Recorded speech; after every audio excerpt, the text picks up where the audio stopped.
Querido presidente de la Comunidad Autónoma de la Región de Murcia, Ramón Luis Valcárcel, queridos patronos, queridas autoridades, el Foro Nueva Murcia sigue constituyéndose en lo que es una herramienta de difusión de la imagen de la región de Murcia, hasta ahora desconocida, y creo que es un instrumento necesario para que lo que se diga en Murcia tenga trascendencia. Después de iniciar nuestro segundo ciclo, con la presencia de Monseñor Cañizares, hoy tenemos, creo que, un invitado de excepción y de lujo, un hombre que va a responder seguro a todas las expectativas. El Foro Nueva Murcia se honra en tener con nosotros hoy a Manuel Pizarro. Y, por supuesto, habrán observado ustedes que hemos cambiado el formato de nuestro acto, entre otras cosas por la enorme capacidad de convocatoria que sigue teniendo, afortunadamente, el Foro Nueva Murcia aquí, allá y, sobre todo, acullá. Por consiguiente, vamos a hacer la fase de la conferencia, el acto y la entrevista, el coloquio, lo vamos a hacer aquí y posteriormente pasamos a almorzar. O sea que va a empezar a saludarles a ustedes ahora el saludo del presidente del foro, señor Mendoza. Posteriormente presentará al invitado, como no puede ser menos, el presidente de la Comunidad Autónoma de la Región de Murcia, y después pasaremos a la conferencia del señor Pizarro, que será seguida de una moderación de las preguntas que ustedes, como siempre, nos honren en hacer al invitado que realizará el director de La Verdad, el periodista Alberto Aguirre. Este es el desarrollo y después pasaremos a degustar los almuerzos del Foro Nueva Murcia, hoy además poniendo en marcha una nueva iniciativa que son los platos de cocina regional. Queremos, querido Manolo, que hoy pruebes el guiso marinero de Águilas y que luego lo vayas comentando allende nuestras fronteras. Es otra forma también de difundir un valor de nuestro turismo, como es nuestra gastronomía. Gracias a todos ustedes y les dejo con el presidente del Foro Nueva Murcia, del Consejo de Patronos del Foro Nueva Murcia, señor Mendoza, don José Luis Mendoza.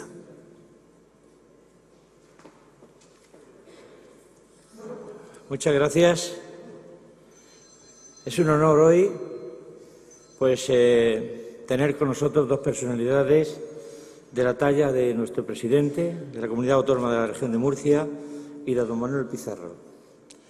Os doy la más sincera bienvenida a todos los invitados a este acto en nombre de todos los miembros patronos del Foro Nueva Murcia, así como de las entidades patrocinadoras.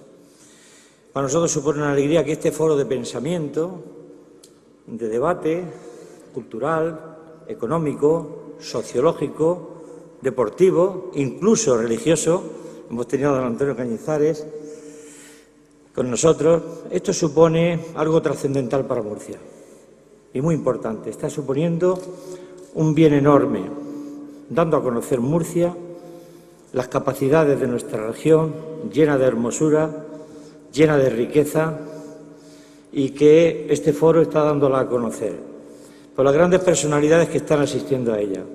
El tener con nosotros a don Manuel Pizarro es un regalo, muchísimas gracias.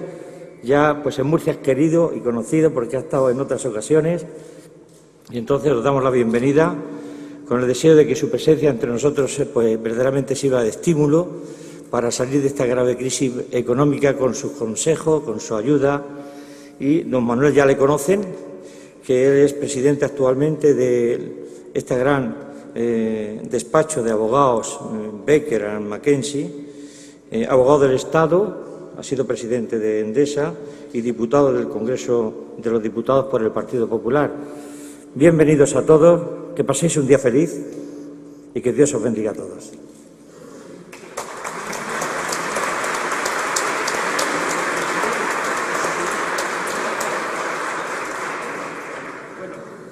Uno humanamente también comete sus errores, pero yo le doy paso a nuestro presidente, don Ramón Luis Valcárcel, porque va a ser él el que presente a nuestro invitado de hoy. Don Ramón Luis, tiene usted la palabra. Muchísimas gracias. Muy buenas tardes, querido Manuel Pizarro, querido presidente del Foro Nueva Murcia, queridas amigas y queridos amigos. Suele decirse, porque además es verdad, que Murcia es tierra de carácter acogedor en la que dar la bienvenida a nuestra región, a un invitado, es algo que nos sale de dentro y que expresamos siempre con absoluta naturalidad. Dar la bienvenida, además, a una persona de reconocido saber, de extraordinaria cualificación y de verbo certero, como es el caso de Manuel Pizarro, convendrán todos ustedes conmigo que es algo que uno hace con sumo placer. El Foro Nueva Murcia nos obsequia hoy con la oportunidad de escuchar a un hombre de contrastada experiencia en la gestión, en la alta gestión empresarial, y también a uno de los más brillantes analistas de la realidad económica. Una realidad que atraviesa por momentos de singular crudeza, por momentos que probablemente pocos advirtieron de su llegada con la claridad y con la contundencia con que lo hizo hoy quien nos visita.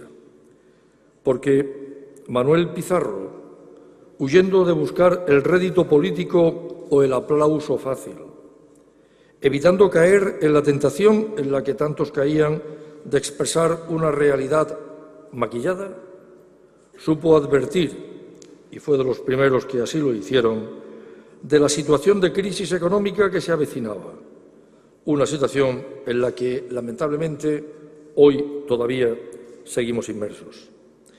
Y no lo hizo desde la cómoda posición del agorero que solo anuncia penurias y después corre a buscar refugio sin afrontar tan graves consecuencias, sino muy al contrario, desde la responsabilidad, alertando con tiempo del complicado escenario que se aproximaba cuando aún era posible adoptar medidas que mitigaran su impacto.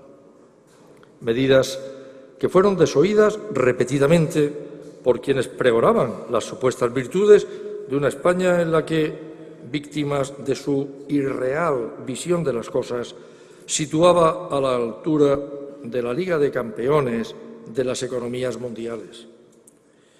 Estimados amigos, para presentar a Manuel Pizarro bastaría con una simple reseña de su sobresaliente currículo en el que se conjuga una intachable trayectoria profesional en los ámbitos empresarial y financiero, una experiencia en la gestión reconocida dentro y fuera de España, un bagaje que le ha permitido conocer los entresijos de una estructura bancaria que ha vivido momentos convulsos y que aún hoy se halla inmersa en un proceso de reestructuración absolutamente necesario para constituir de nuevo un punto de apoyo fundamental en el avance de toda la sociedad. Y junto a su eficaz labor en la gestión, el otro pilar básico del currículo de nuestro invitado es su compromiso y su absoluta lealtad con España. Una vocación de servicio que desarrolló desde el comienzo de su trayectoria profesional, cuando, siendo ya abogado del Estado, desempeñó diversos cargos en los ministerios de Administración Territorial y de Economía.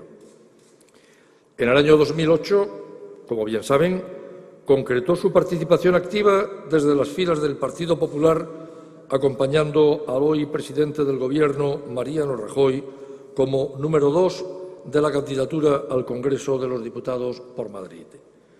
Y, aunque 2 años más tarde volvió a la empresa privada, donde hoy es socio internacional del prestigioso bufete de abogados estadounidense Baker & McKenzie y presidente de su Consejo de Administración en España, no ha renunciado ni mucho menos a su compromiso político con el conjunto de la sociedad.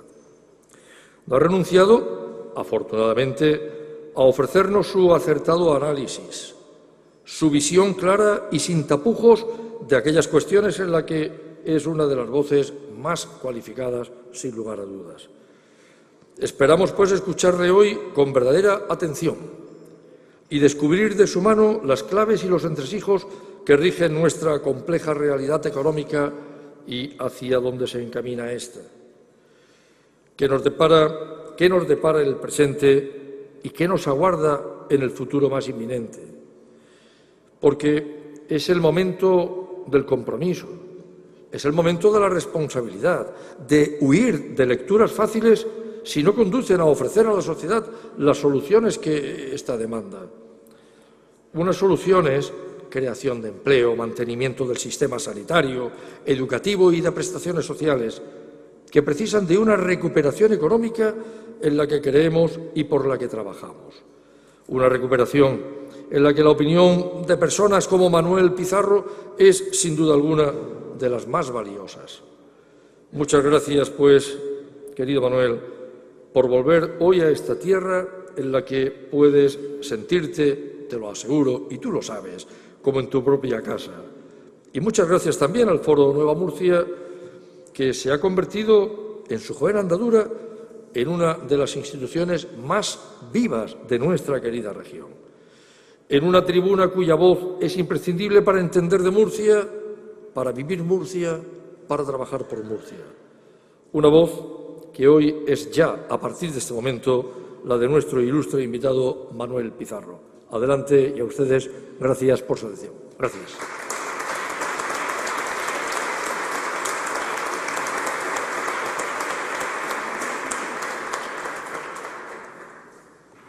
Querido presidente de la Comunidad Autónoma, amigo Ramón Luis Valcárcel, queridos amigos, querido presidente del Foro Nueva Murcia, es para mí un honor y un placer estar hoy aquí con todos. Agradezco la presencia a todos, especialmente al presidente y a su esposa.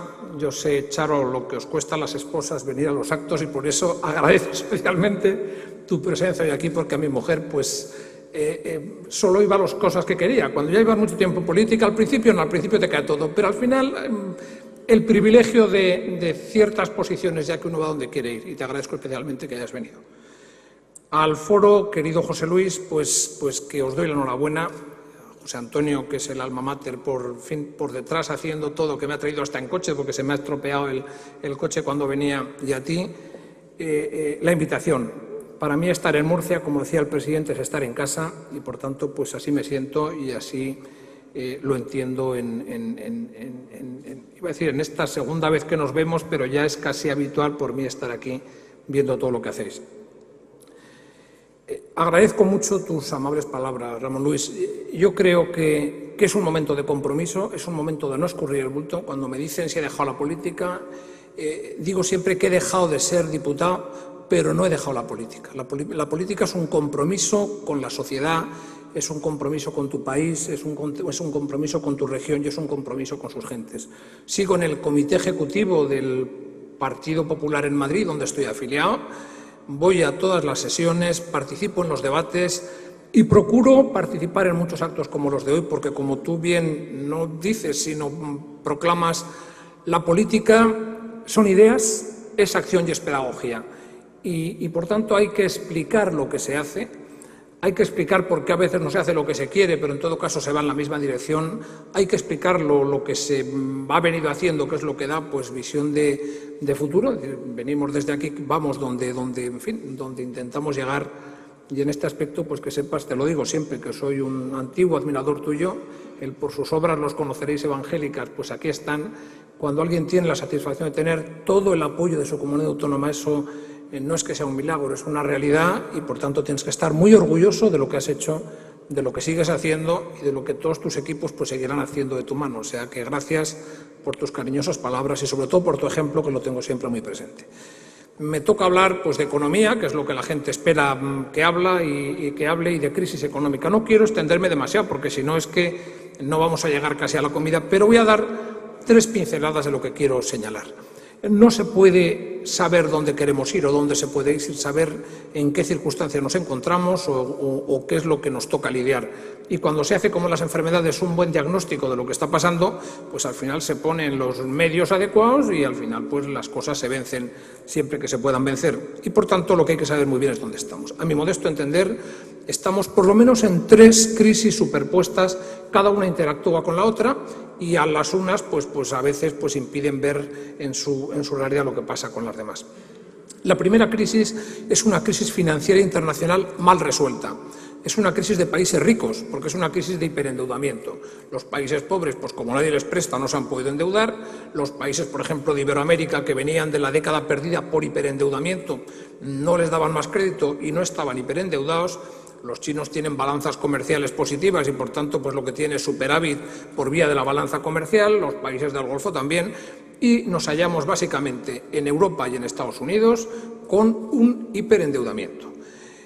Ha habido ese hiperendeudamiento fomentado por banqueros que le han perdido el respeto a su trabajo. En fin, espero que don Carlos Egea, aquí presente, y le agradezco ya el esfuerzo que ha hecho por venir, no me desmienta, pero la gente ha empezado a invertir en bolsa con el dinero de los clientes, ha empezado a hiperapalancarse, ha empezado a hacer operaciones fuera de balance, ha empezado a hacer todo tipo de tropelías por fuera.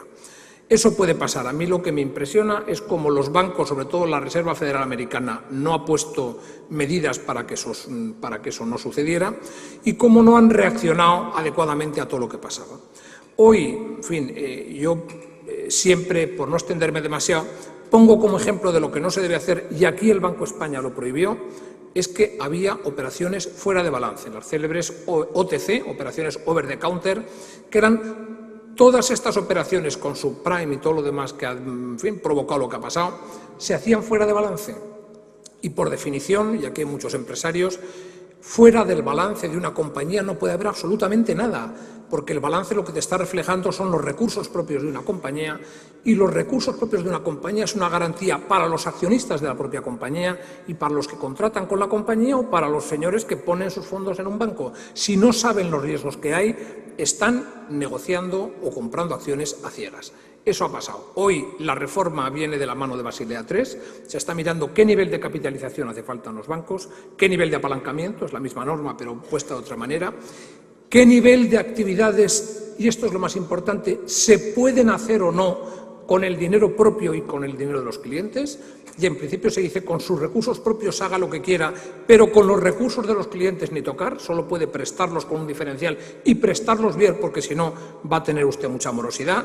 Y si le falla alguna de los elementos del banco, a ver cómo hay murallas chinas para que no se contagien a los demás. Eso es básicamente Basilea III. Es muy difícil de regular porque hay que hacer una regulación que sirva para el banco más sofisticado en Nueva York y para la última caja de ahorros del altiplano boliviano. Comprendo la dificultad, pero con esto acabo esta pincelada. Hecho en falta ejemplaridad. Hoy leía por primera vez en la prensa económica que ya están actuando los fiscales americanos para ver qué es lo que ha pasado. Una política y una sociedad abierta sin ejemplaridad no puede funcionar. Yo creo que se tiene que premiar al que lo ha hecho bien, pero que se tiene que castigar al que lo ha hecho mal. Si no, hay un mal ejemplo para la sociedad, se está mandando una mala señal para la sociedad, y hablo sobre todo del sistema financiero americano. No ha habido ejemplaridad, porque no se ha exigido responsabilidad a gente que se ha llevado pues, cientos de millones de dólares en bonos por unas cuentas que se ha visto que eran falsas. Luego, si usted ha cobrado por unas cuentas que eran falsas, por lo menos devuelva aquello que no tenía que haberse llevado. No se ha exigido, y yo espero que se exija, simplemente porque si no la sociedad, una sociedad abierta en la que yo creo, no puede funcionar. Lo que provoca esta crisis del sistema financiero internacional es que los bancos no se fían unos de otros. Cuando no sabes cómo son las cuentas de los demás, no te fías, y cuando no te fías, no prestas. Y cuando no prestas, un país como España, que tiene que salir todos los años a los mercados a refinanciar más de 200.000 millones de euros, lo tiene crudo, no puede andar por delante. Y ese es el problema que nos crean a todos este sistema financiero internacional que no está funcionando como Dios manda. La crisis ha sido una crisis moral, ha sido una crisis de valores, ha sido una crisis de principios, de banqueros que no han respetado su propio oficio, y yo espero que se ponga en orden todo lo que ha pasado. Hay dos ideas que a mí me gustan mucho de los sistemas americanos, que es transparencia y responsabilidad, saber lo que ha pasado y que se responda para bien o para mal con todo lo que ha pasado. Crisis financiera internacional. La segunda crisis, no menor, es una crisis europea. Hoy lo leía en un artículo excepcional de una profesora, Araceli Mangas, reciente académica de Morales y Políticas, donde dice en ese artículo, en la prensa de hoy, que la crisis no es del euro sino de Europa, y estoy de acuerdo completamente. Europa es una creación política. Es una creación política para huir de los horrores de las dos guerras europeas del siglo pasado.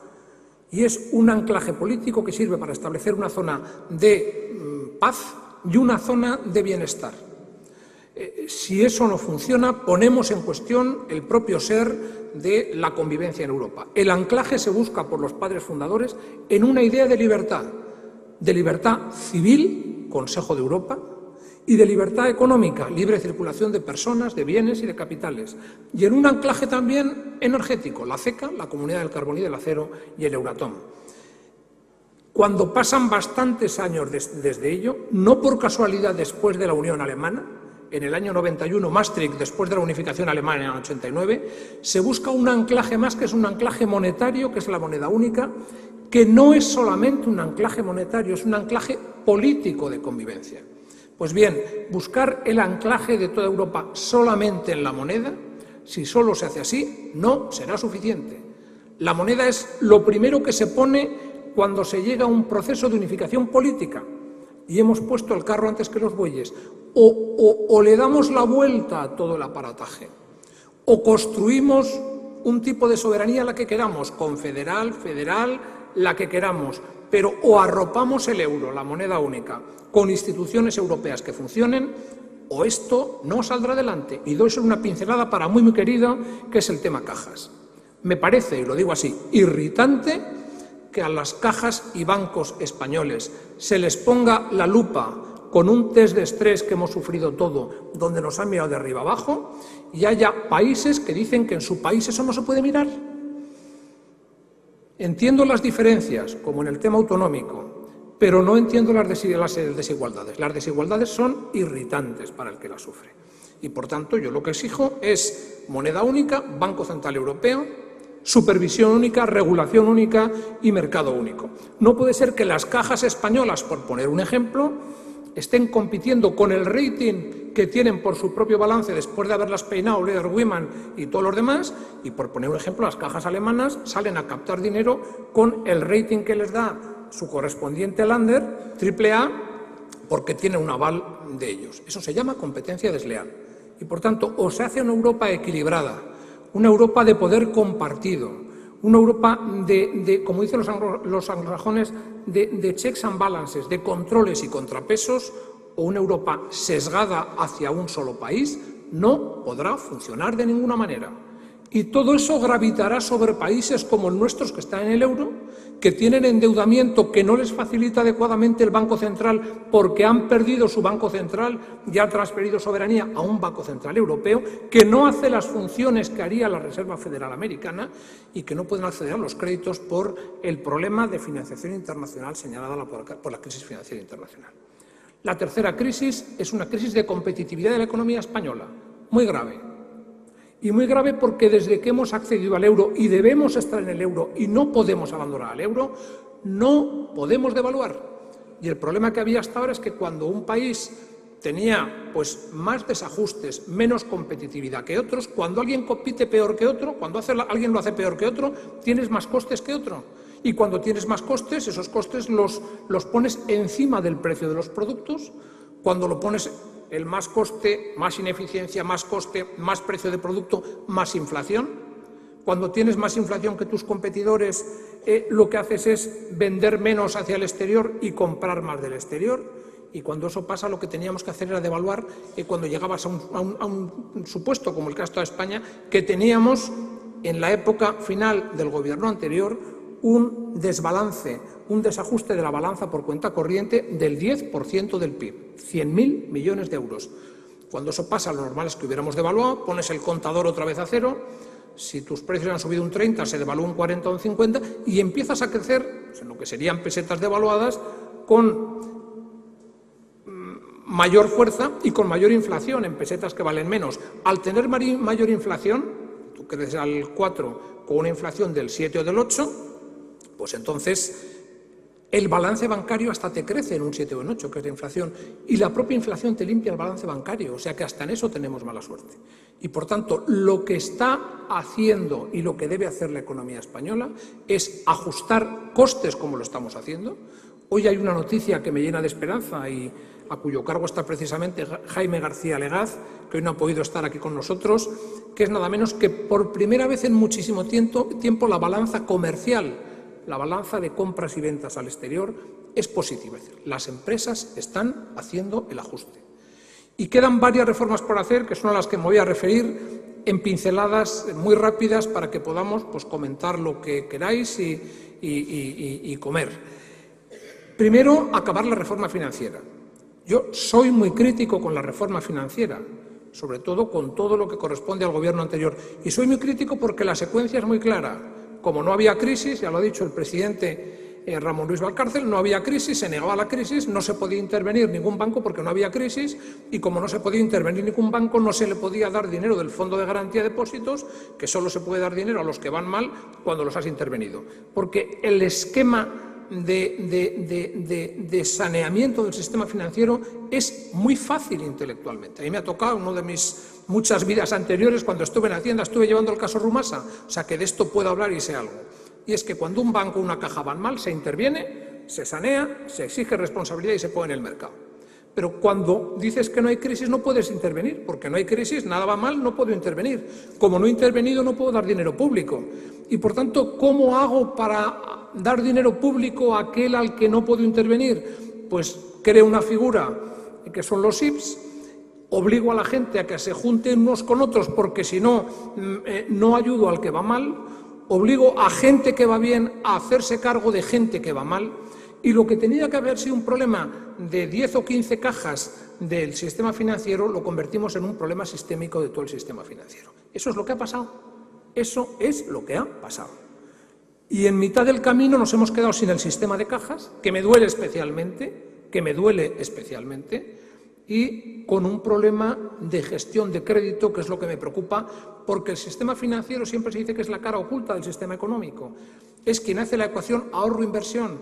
Es como el sistema sanguíneo en el cuerpo humano. No es el órgano más importante, pero sin sangre no se puede vivir. Y, por tanto, si no se bombea dinero hacia los órganos que tienen que funcionar, sobre todo las empresas, el cuerpo económico no puede vivir. Por tanto, cuanto antes lo limpiemos, cuanto antes nos dejen tranquilos gestionar lo nuestro y cuanto antes tengamos un sistema financiero europeo que funcione como tal, mejor. La segunda reforma es la reforma energética, que hay que culminarla. En trazo grueso, el conjunto de generación en España, que es lo que produce más problemas normalmente en cuanto a déficit de tarifa. El normal, el que permitiría cubrir toda la demanda, son en torno a 12.000 o 13.000 millones de euros, y el sobrecoste de subvenciones que se han dado en los presupuestos son 8.000 o 9.000. Es decir, que si todo eso lo quisiéramos meter en la tarifa, tendríamos que subir la tarifa más de un 50%. Y si pagamos ya, y ahí está la prima de riesgo, 3 veces más que los alemanes en gastos financieros, los alemanes al 1 y pico y nosotros al 4 y pico, y si pagamos un 50% más de gasto energético, con moneda única tendremos que ajustar todos los demás para que nos hagan las cuentas. Y, por tanto, la reforma energética es esencial. La tercera reforma, querido José Luis, es una reforma de la educación. Decía mi paisano Costa que es necesario escuela y despensa. Sin escuela no hay despensa posterior. España no volverá a competir nunca más por precio, nunca más. Por precio compiten los chinos y compiten los emergentes. Nosotros, una vez que estamos en el euro, tenemos por el mismo precio que dar más calidad, y eso es añadir talento a lo que estamos haciendo. Es I+D+I, es investigación, es innovación, es desarrollo y es educación. Y digo algo que digo siempre. La educación empieza en la familia. Difícilmente hábitos que los chicos no hayan visto en su familia, ejemplos que la gente no haya visto en su casa, difícilmente los repetirán posteriormente en su vida profesional. Ya hablo de principios, queridos amigos.